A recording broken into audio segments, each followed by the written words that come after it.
नमस्कार दोस्तों। आज की वीडियो में हम सर्वनाम सीखेंगे। संज्ञा आप जानते हैं, किसी स्थान या वस्तु के नाम को संज्ञा कहते हैं।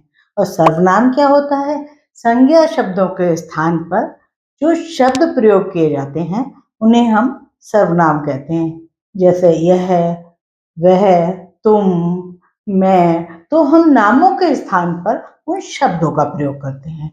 इसकी परिभाषा क्या होती है, को कैसे पहचानते हैं, इस बारे में विस्तार से जानते हैं और देखेंगे वीडियो में कि सर्वनाम क्या होता है। चलिए शुरू करते हैं।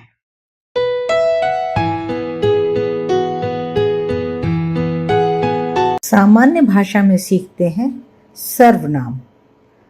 इसकी परिभाषा है, संज्ञा की जगह आने वाले शब्द सर्वनाम कहलाते हैं।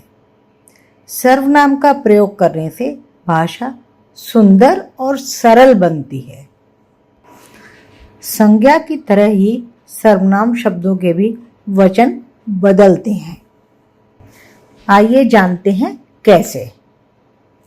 एक वचन में होता है मैं, तो बहुवचन में होता है हम। यह एक वचन होता है, ये बहुवचन होता है। इसे एक वचन होता है, इन्हें बहुवचन होता है। तू एक वचन, तुम बहुवचन। वह एक वचन, वे बहुवचन। उसे एक वचन, उन्हें बहुवचन। अब हम सर्वनाम के भेद जानेंगे, यानी कि टाइप्स ऑफ प्रोनाउंस। सर्वनाम 6 प्रकार के होते हैं। पुरुषवाचक सर्वनाम, निजवाचक सर्वनाम, निश्चयवाचक सर्वनाम, अनिश्चयवाचक सर्वनाम, संबंधवाचक सर्वनाम और छठा प्रश्नवाचक सर्वनाम। अब इनके बारे में हम विस्तार से जानेंगे। पुरुषवाचक सर्वनाम भी 3 प्रकार के होते हैं। उत्तम पुरुष सर्वनाम, मध्यम पुरुष सर्वनाम और अन्य पुरुष सर्वनाम। पुरुषवाचक सर्वनाम की परिभाषा जानेंगे। जो सर्वनाम शब्द बोलने वाले या सुनने वाले के विषय में कहा जाए, उसके लिए उन शब्दों का प्रयोग होता है, वे पुरुषवाचक सर्वनाम होते हैं। जैसे मैं, तुम, उसे, हम, तुम्हारा, वह, उसका, उनका, हमें, तुम्हें, वे आदि। उदाहरण देखिए, मैं धीरे से बोला, तुम उसे भी साथ ले आते। तो इसमें मैं, तुम और उसे, ये शब्द जो है सर्वनाम शब्द हैं। अब इसके हम प्रकार जानेंगे। सबसे पहला प्रकार होता है उत्तम पुरुष सर्वनाम। उत्तम पुरुष सर्वनाम वो होता है जो शब्द बोलने वाला या लिखने वाला अपने लिए प्रयोग करता है। जैसे मैं, हम, मेरा, हमारा, मैंने, हमें। ये उत्तम पुरुष सर्वनाम हो गए। दूसरा होता है मध्यम पुरुष सर्वनाम। मध्यम पुरुष सर्वनाम वे होते हैं जिसे बोलने वाला जिन शब्दों का प्रयोग करता है वह सुनने वाले के लिए करता है, उसे मध्यम पुरुष सर्वनाम कहते हैं। जैसे सामने वाला वो है, उससे हम कहेंगे तू, तुम, आप, तुम्हें, तुझे, तुम्हारा, आपका, आपने। यह मध्यम पुरुष सर्वनाम हो गए। अब तीसरा होता है अन्य पुरुष सर्वनाम।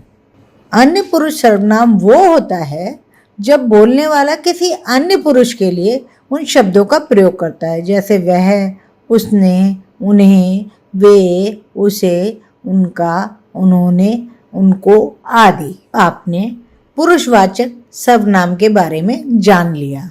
अब दूसरा सर्वनाम होता है निजवाचक सर्वनाम। निजवाचक सर्वनाम वह होता है जिसमें कि बोलने वाला व्यक्ति अपने लिए उन शब्दों का प्रयोग करता है। जैसे स्वयं, आप, खुद, अपने आप, स्वतः आदि।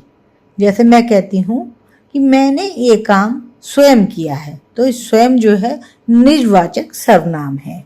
तीसरा होता है निश्चयवाचक सर्वनाम, जो सर्वनाम पास या दूर के व्यक्ति, वस्तु अथवा घटना की ओर निश्चय पूर्वक संकेत करते हैं। उन्हें निश्चयवाचक सर्वनाम कहते हैं, जैसे यह, वह, ये, वे आदि।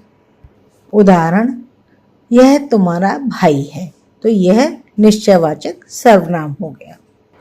अगला सर्वनाम होता है अनिश्चयवाचक सर्वनाम। जो सर्वनाम किसी अनिश्चित व्यक्ति, वस्तु या घटना की ओर संकेत करते हैं, उन्हें अनिश्चयवाचक सर्वनाम कहते हैं, जैसे कोई, कुछ, किसी। उदाहरण के लिए, दरवाजे पर कोई दस्तक दे रहा है, तो कोई इसमें अनिश्चयवाचक सर्वनाम हो गया। अगला सर्वनाम है संबंधवाचक सर्वनाम, यानी कि रिलेटिव प्रोनाउन। जो सर्वनाम शब्द प्रधान वाक्य का आश्रित वाक्य से संबंध जोड़ते हैं, उन्हें संबंधवाचक सर्वनाम कहते हैं, जिसे, जैसे, उसे, जो, सो, जैसा, वैसा, जिसने, उसने आदि। उदाहरण, जो चोरी करेगा सो दंड पाएगा। अब हम बात करते हैं छठे आखिरी सर्वनाम की। ये होता है प्रश्नवाचक सर्वनाम। जिन सर्वनामों का प्रयोग किसी व्यक्ति, वस्तु या घटना के विषय में पूछने के लिए होता है, उन्हें प्रश्नवाचक सर्वनाम कहते हैं, जैसे कौन, किसने, क्या, किसे आदि। उदाहरण के लिए, पेड़ के नीचे कौन खड़ा है, यह चित्र किसने बनाया है।